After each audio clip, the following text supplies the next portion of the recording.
Hello guys, welcome back to F1 Fanatics, and today we are going to review the first race of 2022 season Bahrain Grand Prix.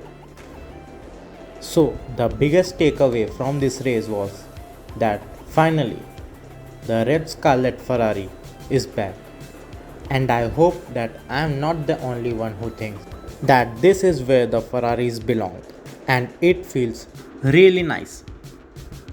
So, starting from Saturday, they were on their pace and they qualified on pole position through Charles Leclerc, and Carlos Sainz also did an amazing job qualifying P3.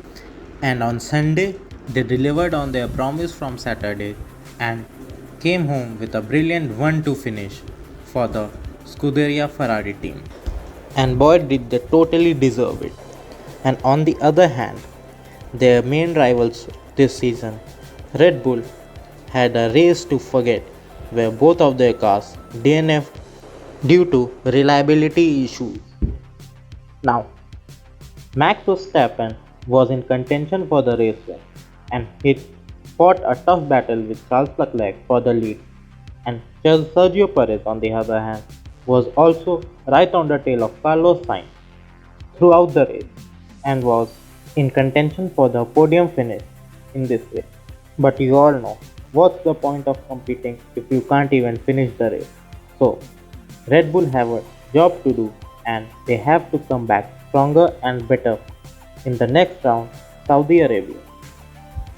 Now, Mercedes were clearly the third best team in this race and they were nowhere near the top 4 drivers.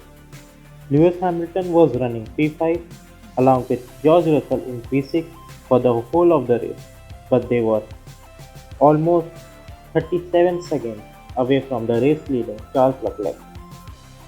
Now, they had a better reliability than Red Bull, and since Red Bull DNF, therefore, they finished P3 and P4 respectively. But Mercedes also have to pick up their performance and have to develop their car faster than the top 2 teams, otherwise, they will be out for the Constructors' Championship battle before it even begins. Now, probably the biggest surprise of this race was Kevin Magnussen finishing 5th in his Haas. Yes, he finished P5 in a Haas. Boy, they have done a really tremendous job in developing their Haas, and their commitment throughout last season has finally paid off. All in all, this was a great weekend for the Haas team, where they qualified in Q3 with Kevin Magnussen qualifying P7, and he was comfortably sitting at P7 in the race also. And on the other hand, Mick Schumacher was knocked down in Q2 but gave his best qualifying performance by qualifying P12. And in race also, he finished just outside of the point in P11 and was also his best race result in his Formula 1 career till now. It will be not wrong to say that Steiner's ship, after finally a year late, has finally sailed off. And by the looks of it, it seems like that Alfa Romeo will be their biggest rivals this season, and it looks like that they will be fighting for that P4 spot, which will be best of the rest in the midfield. Talking of P4 spot, I thought that McLaren will be clearly best team in the midfield and will finish P4. But boy, did they have a race weekend to forget.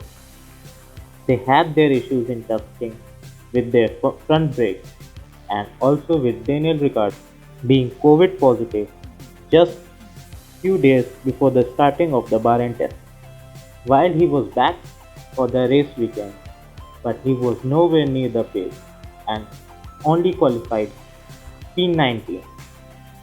And also Lando Norris was also knocked out in Q2, and in race they were nowhere near the top 10 and were comfortably the slowest car on their race track, and were fighting with the likes of Aston Martin and Williams throughout the race.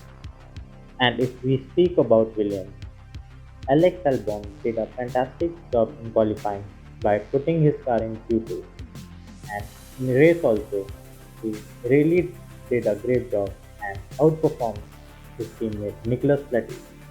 And on the other hand, Aston Martin, Lance Stroll, being in that team for so many years, still was not able to beat his reserve driver teammate Nico Hülkenberg.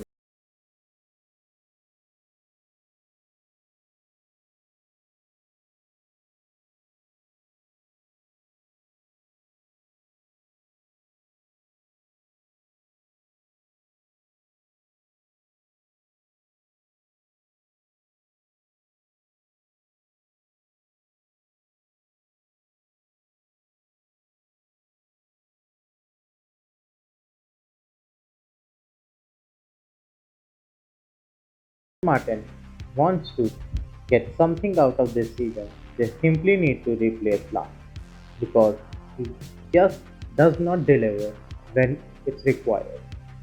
I know Lawrence Stroll, being the chairman of Aston Martin Group, will never let this happen. But if he sees this as a businessman, he will know that this will cost him a lot of money if he does not replace his car. Now, coming back to the midfield battle. AlphaTauri and Alpine were in a fight of their own before the engine of Pierre Gasly decided to go boom. Now, I don't really know where they both teams stand, but by the looks of it, it seems that these both two teams will be in a great fight throughout the season.